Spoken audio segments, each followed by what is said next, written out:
Hello, I'm Moira Alderson with the BBC News.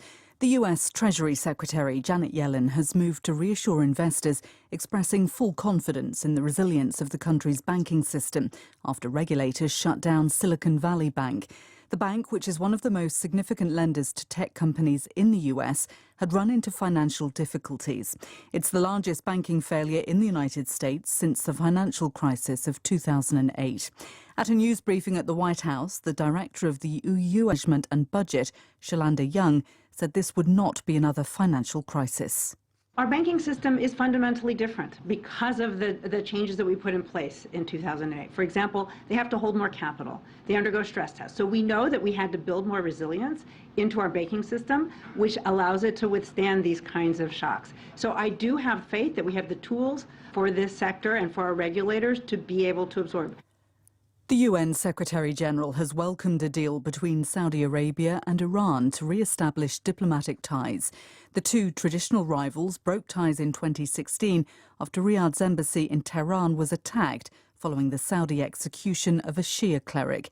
Here's Neda Tawfiq. The UN Secretary-General Antonio Guterres expressed his appreciation to China for promoting dialogue between Iran and Saudi Arabia. His spokesperson said good neighborly relations between the two were essential for the stability of the Gulf region. He raised the conflict in Yemen as an example, where the two countries have been waging a proxy war. While the situation was fragile, there had been gains, he said, and the UN hoped the agreement would have a positive impact on the situation. The Colombian government and the country's last rebel group, the ELN, have agreed to begin negotiating a bilateral ceasefire. The announcement was made as they ended a second round of peace talks in Mexico. Leonardo Rocha reports. The ceasefire is part of an ambitious agenda unveiled by delegates from the two sides for the next phase of the negotiations, which are due to be held in Cuba. It includes discussions about possible changes in economic policy, among other things. The peace talks were resumed in November after Gustavo Petro, a former rebel himself, took office as the first left-wing leader in Colombia's history. Previous governments refused to negotiate ceasefires with rebel groups, arguing they would use the lull to rearm and regroup. But Mr. Petro has taken a different approach, trying to persuade both the armed forces and the rebels to stop fighting while the talks proceed.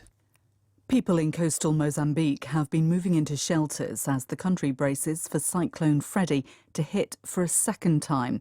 The storm, which has weakened and strengthened numerous times, is due to make landfall again early on Saturday. World News from the BBC.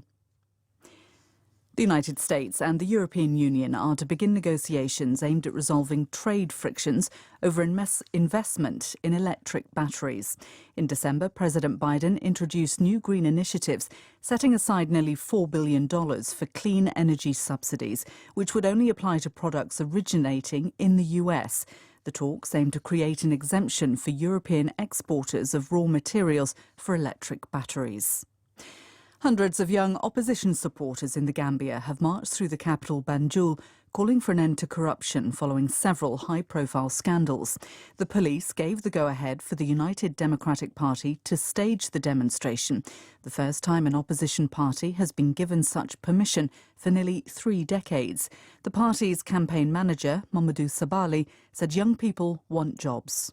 Unfortunately, the president of the country and the youth minister cannot give us reliable statistics on youth unemployment.